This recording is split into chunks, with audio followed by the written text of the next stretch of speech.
Ever curious how menopause was perceived throughout history? Why did ancient Romans believe menopausal women retain toxins in their bodies?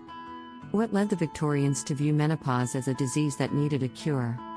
Get ready to have your mind blown as we explore the baffling history of menopause, debunking myths, and revealing astonishing facts along the way. Join us on this eye-opening YouTube journey as we uncover the truth about menopause, challenging age-old misconceptions and changing the way you think about this natural life stage. Are you ready to discover the untold story of menopause? Hit that subscribe button and don't miss out. Get ready for a whirlwind tour through history as we explore the fascinating stories of menopause across the ages. From ancient Greece to the Middle Ages, the Renaissance, and the Victorian era, we'll uncover the incredible tales and attitudes that shaped how people viewed this natural life stage. But that's not all. We'll also delve into the perspectives of various ancient cultures on menopause. Curious to know how menopause was seen and treated in these different eras and cultures? Back in ancient Greece, around 500 to 400 BC, people had a surprisingly chill attitude towards menopause. They saw it as a natural process that occurred when women reached a certain age and could no longer conceive children.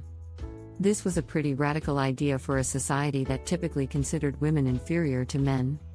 But in ancient Rome, around 800 BC to 400 AD, they had a completely different view.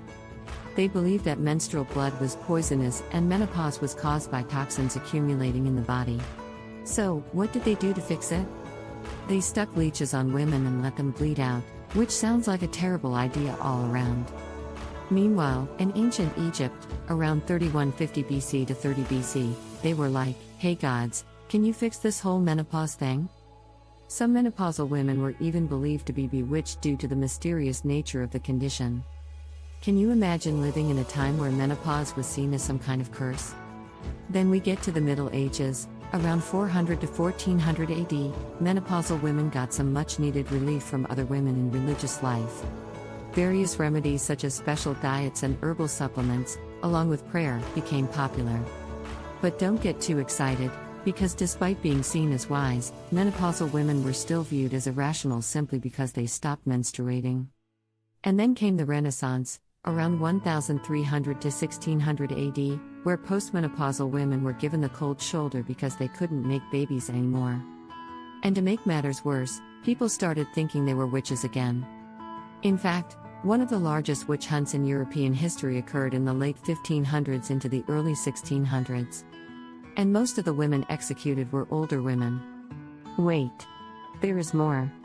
During the Victorian era, between 1837 to 1901 AD, menopause was considered a full-blown disease that needed curing. And who was in charge of curing it?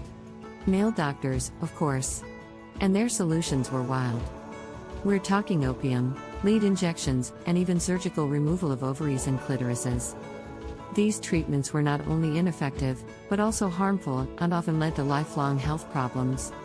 Thankfully, as we moved into modern times, after 1900 AD, we started studying menopause like the legit medical issue it is. One of the most significant developments in the study of menopause was the discovery of estrogen in the late 1920s by biochemist Edward Doisy.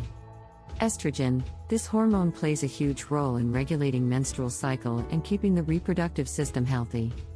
With the discovery of estrogen, scientists began to develop medications that could supplement the body's natural supply of the hormone, helping to alleviate the symptoms of menopause. In the decades that followed, new treatments for menopause continued to be developed, including hormone replacement therapy, HRT. HRT involves taking medications that contain estrogen, progesterone, or both, to help alleviate the symptoms of menopause. But be warned, it's not all sunshine and rainbows. HRT can come with some serious risks, like an increased chance of breast cancer, blood clots, and stroke. That's why many women today are turning to alternative treatments, like herbs, yoga, and meditation to manage their menopausal mayhem. Despite the medical advancements that have been made in recent years, menopause continues to be stigmatized and misunderstood in many cultures.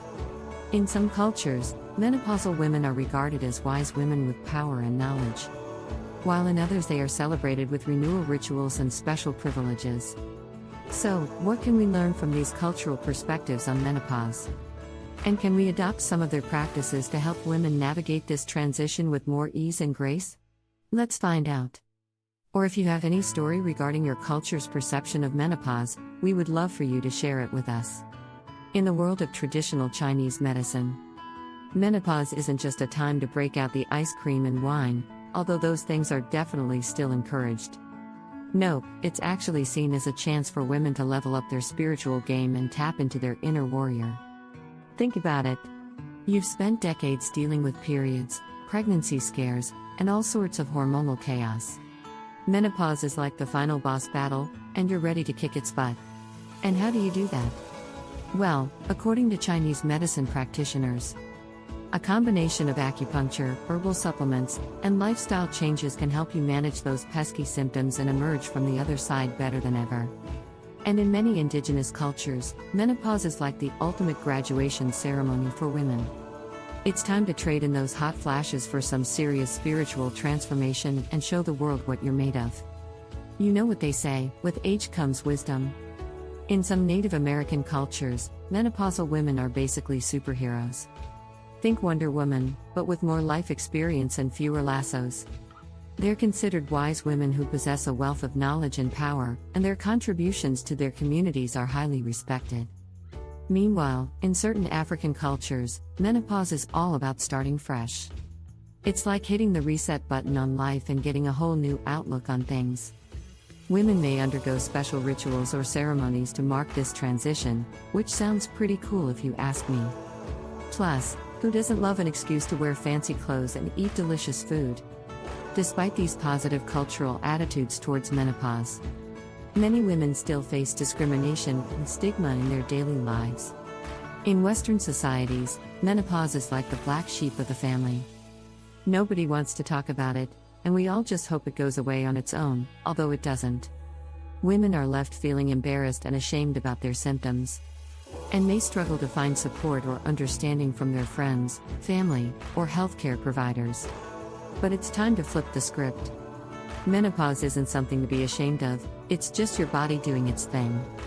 And if anyone gives you crap about it, just tell them they're missing out on the most epic party of the year.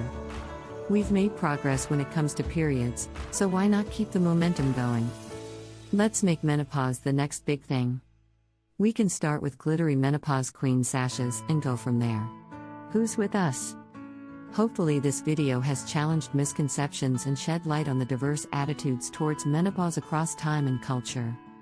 Don't forget to hit that subscribe button to stay updated on more interesting videos like this one.